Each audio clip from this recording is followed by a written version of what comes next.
Hi guys, welcome back to our channel. പുതിയൊരു വീഡിയോയിലേക്ക് എല്ലാവർക്കും സ്വാഗതം. എല്ലാവരും സുഖമായിട്ടും സന്തോഷമായിട്ടും ഇരിക്കുന്നു വിചാരിക്കുന്നു. ഞങ്ങളിവിടെ സന്തോഷമായിട്ടിരിക്കുന്നു. നമ്മുടെ ഇന്നത്തെ വീഡിയോ എന്ന് പറയുന്നത് എൻ്റെ കറണ്ട് സിറ്റുവേഷനാണ് കേട്ടോ. നിങ്ങൾ തംബ്നെയിൽ കണ്ടപ്പോൾ തന്നെ മനസ്സിലായിട്ടുണ്ടാവും. ചെറുതായിട്ട് നമുക്കൊന്ന് ഹോസ്പിറ്റലിൽ അഡ്മിറ്റ് ആവേണ്ടിയൊക്കെ വന്നു. അപ്പോൾ എൻ്റെ ആ ഒരു സിറ്റുവേഷൻ എന്താണെന്നുള്ളത് പറയാൻ വേണ്ടിയിട്ടാണ് കേട്ടോ ഈ വീഡിയോ. നമ്മൾ വിചാരിച്ച പരിപാടികളൊന്നും നടത്താൻ പറ്റിയിട്ടുമില്ല. അതായത് 7th മന്തിലെ കൂട്ടിക്കൊണ്ടുപോയ ചടങ്ങും ഒരു ചെറിയൊരു വളകാപ്പ് പരിപാടിയൊക്കെ സെറ്റ് ചെയ്തിട്ടുണ്ടായിരുന്നു. നമുക്കൊന്നും നടത്താൻ പറ്റിയില്ല. അപ്പോൾ അതിൻ്റെയൊക്കെ ഒരു വിശദീകരണമാണ് ഈ ഒരു വീഡിയോ എന്ന് പറയുന്നത്. അപ്പോൾ നമുക്ക് വീഡിയോയിലേക്ക് പോകാം. എവിടെ നിന്ന് സ്റ്റാർട്ട് ചെയ്യേണ്ടത് എന്നുള്ളത് അറിയില്ല. എന്തായാലും നമുക്ക് മാർച്ച് 2 സൺഡേ ആയിരുന്നു നമ്മുടെ 7th മന്തിലെ കൂട്ടിക്കൊണ്ടുപോയ ചടങ്ങ് ഫിക്സ് ചെയ്തിട്ടുണ്ടായിരുന്നത്. അതായത് ചെറിയൊരു വളകാപ്പ് പരിപാടിയൊക്കെ സെറ്റ് ചെയ്തിട്ടുണ്ടായിരുന്നു. നമുക്ക് ഫെബ്രുവരി 26 തീയതി ആയിരുന്നു എൻ്റെ ചെക്കപ്പ് ഡേ. സ്വാഭാവികമായിട്ടും അന്ന ദിവസം ചെക്കപ്പിന് പോയി. സ്കാനിങ് ഒക്കെ ഉള്ള ദിവസമായിരുന്നു. സ്കാനിങ് ഒക്കെ ചെയ്തു. മറ്റു കുഴപ്പങ്ങളൊന്നുമില്ല. ബട്ട് ചെറിയൊരു പ്രശ്നം ഉണ്ടെന്ന് പറഞ്ഞു ഡോക്ടർ. പ്രഗ്നൻ്റ് ആയ സമയം തൊട്ടേ ഞാനൊന്ന് പ്രാർത്ഥിക്കുന്ന ഒരു കാര്യമായിരുന്നു, ദൈവമേ സെർവിക്കൽ സ്റ്റിച്ച് നുരേണ്ട അവസ്ഥ ഉണ്ടാവരുതേ എന്നുള്ളത്.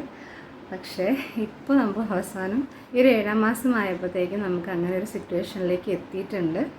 അതായത് സെർവിക്കൽ ലെങ്ത് കുറഞ്ഞു.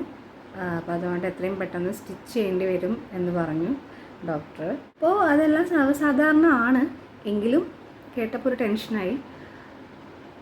അതിലുപരി ഞങ്ങൾ ഡോക്ടറെ കണ്ട് ഞങ്ങൾ പുറത്തേക്ക് ഇറങ്ങിയതിന് ശേഷം എല്ലാവരും പരസ്പരം നോക്കി ചിരിക്കുകയായിരുന്നു കേട്ടോ. കാരണം 2ാം തീയതി നമ്മുടെ പ്രോഗ്രാം ആണല്ലോ.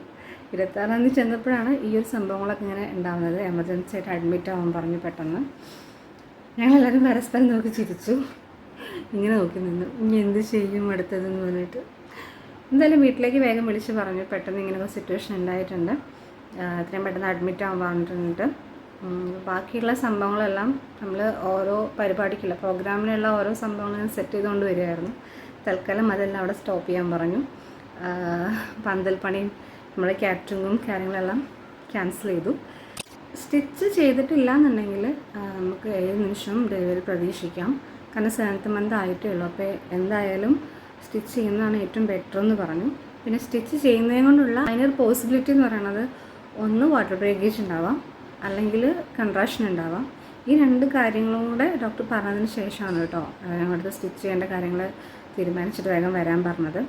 അപ്പോൾ നമുക്ക് എന്തായാലും എത്രത്തോളം മാക്സിമം അങ്ങോട്ട് പോകാൻ പറ്റുമോ അത്രത്തോളം അങ്ങോട്ട് പോകട്ടെ വിചാരിച്ചിട്ട് നമ്മൾ സ്റ്റിച്ച് ചെയ്യാൻ തന്നെ തീരുമാനിച്ചു. അങ്ങനെ നമ്മൾ അന്ന് അവിടെ അഡ്മിറ്റായി. ഈവനിങ് ആകുമ്പോഴത്തേക്കും അമ്മയും വന്നു. അതിലേക്കാൾ വലിയ രസം എന്ന് വെച്ച് കഴിഞ്ഞാൽ അന്ന് രാവിലെ ഞങ്ങൾ ഹോസ്പിറ്റലിലേക്ക് പോരുന്ന വഴിക്ക് എനിക്ക് പ്രോഗ്രാമിനിടാനുള്ള സാരിയും ബ്ലൗസൊക്കെ അമ്മയെ തയ്ക്കാൻ വേണ്ടിയിട്ട് ഏൽപ്പിച്ചിട്ട് പോകുന്നതായിരുന്നു. ഈവനിങ് നമ്മൾ ചെക്കപ്പ് ഒക്കെ കഴിഞ്ഞ് വീട്ടിലേക്ക് തിരിച്ചു പോകുന്ന സമയത്ത് ബ്ലൗസ് വാങ്ങിയിട്ട് പോകാം എന്നുള്ളൊരു പ്ലാനിലൊക്കെ ആയിരുന്നു. പക്ഷേങ്കിൽ ഇങ്ങനൊരു സംഭവം പെട്ടെന്നാണല്ലോ, അൺഎക്സ്പെക്റ്റഡായിട്ട് വന്നൊരു സംഭവം ആയതുകൊണ്ട് പെട്ടെന്ന് തന്നെ അമ്മനെ വിളിച്ചു. ഇങ്ങനെയൊക്കെയാണ് സംഭവം, എന്തായി തൈക്കിൽ വെച്ചപ്പോൾ ഇത് ആ ഒരു കൈയും കൂടെ ഫിറ്റ് ചെയ്യാനുള്ളൂ എന്ന് പറഞ്ഞു. പക്ഷേ അതൊക്കെ അവിടെ സ്റ്റോപ്പ് ചെയ്യാൻ പറഞ്ഞു. പെട്ടെന്ന് അഡ്മിറ്റ് ആവാൻ പറഞ്ഞിട്ടുണ്ട്. ഇങ്ങനെയൊക്കെയാണ് സംഭവം, സ്റ്റിച്ച് ചെയ്യേണ്ടി വരും, അതുകൊണ്ട് ഇപ്പോൾ ഒന്നും വേണ്ട, അതൊക്കെ നിർത്തിയിട്ട് ഹോസ്പിറ്റലിലേക്ക് വരാൻ പറഞ്ഞു. അന്ന് എനിക്ക് ചെറുതായിട്ട് ചുമയും പിന്നെ ഒരു യൂറിൻ ഇൻഫെക്ഷനൊക്കെ ഉണ്ടായിരുന്നു. അപ്പോൾ അതിൻ്റെ ആൻറ്റിബയോട്ടിക്കും കാര്യങ്ങളൊക്കെ അന്ന് സ്റ്റാർട്ട് ചെയ്തു. പിറ്റേ ദിവസം രാവിലെ ഒരു 8 മണിക്ക് ശേഷം സർജറിക്ക് കൊണ്ടുപോയി. ഒരു ഉച്ചയ്ക്ക് ശേഷം 2 മണിക്ക് ശേഷം സർജറി ഒക്കെ കഴിഞ്ഞ് എനിക്ക് ഓക്കെ ആയതിനു ശേഷം ഞാൻ റൂമിലേക്ക് തിരിച്ചു വരികയും ചെയ്തു. റൂമിലേക്ക് തിരിച്ചു വന്നപ്പോൾ കട്ടിലൊക്കെ പൊക്കി വെച്ചിട്ടുണ്ട്. കാലിൻ്റെ വശം കട്ടിലൊക്കെ പൊക്കി വെച്ചിട്ടുണ്ട്. ഇനി അങ്ങനെയാണ് കിടക്കേണ്ടത് ഇനി അങ്ങോട്ട് എന്ന് പറഞ്ഞു. അങ്ങനെ പിറ്റേ ദിവസം സർജറി കഴിഞ്ഞിട്ട് പിറ്റേ ദിവസം ഈവനിങ് ആണ് പിന്നെ ഡിസ്ചാർജ് ആയത്. ഡിസ്ചാർജ് ആയി നേരെ എൻ്റെ വീട്ടിലേക്കാണ് വന്നത്. അപ്പോൾ കൂട്ടിക്കൊണ്ടുപോയ ചടങ്ങൊക്കെ അങ്ങനെയായിരുന്നു. ഹോസ്പിറ്റലിൽ നിന്ന് നേരെ എൻ്റെ വീട്ടിലേക്ക്. വീട്ടിലും നമ്മൾ അങ്ങനെ തന്നെയാണ് കിടക്കേണ്ടത്. കട്ടിൽ ഒരു ഭാഗം പൊക്കി വെച്ചിട്ട് വേണം കിടക്കാനൊക്കെ. പിന്നെ അങ്ങനെ ബെഡ് റെസ്റ്റ് ഒന്നുമല്ല, ഇടയ്ക്കൊക്കെ എണീറ്റ് നടക്കാം, അതുപോലെ തന്നെ ഇരിക്കാം, കുഴപ്പമൊന്നുമില്ല. പക്ഷേ ഇപ്പോഴത്തെ എൻ്റെ സിറ്റുവേഷൻ അനുസരിച്ച് ഇപ്പോൾ എനിക്ക് അധികം നേരം ഇരിക്കാനും നടക്കാനും വയ്യ. കാരണം അടിവയറ്റിലേക്ക് നല്ല വെയിറ്റ് തോന്നിക്കുന്നുണ്ട്, ഭയങ്കര പുഷിങ് തോന്നുന്നുണ്ട്. അപ്പോൾ അതുകൊണ്ട് അധികം നേരമൊന്നും ഇരിക്കാറുമില്ല, അധികം നടക്കാറുമില്ല. കഴിഞ്ഞ എൻ്റെ വീഡിയോ കണ്ടാൽ അറിയാം, പല സമയത്തായിട്ട് എടുത്ത വീഡിയോസ് ബ്ലെൻഡ് ചെയ്തിട്ടാണ് ഞാൻ ആ വീഡിയോ അപ്ലോഡ് ചെയ്തിട്ടുള്ളത്. അതിൻ്റെ മെയിൻ റീസൺ ഇതാണ്, കുറേ നേരം ഇങ്ങനെ ഇരുന്ന് വീഡിയോ എടുക്കാൻ വയ്യ. അപ്പോൾ അതുകൊണ്ടാണ് പല പല സമയത്തായിട്ട് ഷൂട്ട് ചെയ്തിട്ട് അത് ബ്ലെൻഡ് ചെയ്ത് വീഡിയോ ഇറക്കിയിട്ടുള്ളത്. അപ്പോൾ ഇപ്പോഴത്തെ എൻ്റെ കറണ്ട് സിറ്റുവേഷൻ എന്ന് പറയുന്നത്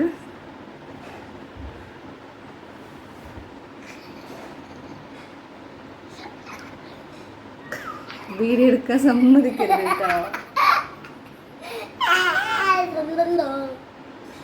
അപ്പോൾ ഇതാണ് എൻ്റെ കറണ്ട് സിറ്റുവേഷൻ.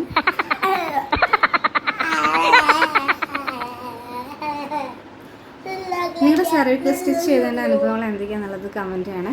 എനിക്ക് പ്രത്യേകിച്ച് പ്രശ്നങ്ങളൊന്നും ഉണ്ടായിട്ടില്ല, അതായത് പെയിനും കാര്യങ്ങളൊന്നും തോന്നിയിട്ടില്ല. പിന്നെ അനസ്തേഷ്യ തന്നിട്ടായിരുന്നു.